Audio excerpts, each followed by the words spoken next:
Tukitigana na icio anyitite mige kundini kia Hope Mobility Kenya ni matafanĩtie gĩikaro gĩa gũtambũra andũ arĩa marĩ na mawathe gũkũ bũrũri-inĩ. Gĩkundi gĩkĩ kĩnyitanĩire na ikundi ingĩ ta kanitha na thirikari na mokĩte hamwe na muoroto wa kwenda gũtambũrĩkana ta mũndũ ũngĩ o wothe. Mwandĩki wa ndundu ya Minista Marĩ Wathe arauga thirikari nĩ ĩhetũkĩtie watho wa gũtĩa andũ arĩa mena mawathe na kũmahe mĩeke ya mawĩra na gĩkĩro kĩa 5/100.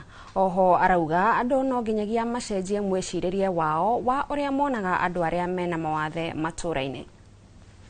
The fifth administration under the leadership of President William Ruto signed the Persons with Disabilities Bill into law in May 2025.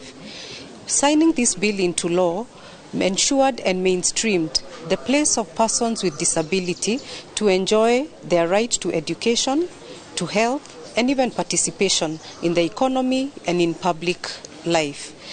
It went ahead to enforce a requirement of 5% of our population in a working space to be allocated to persons with disability.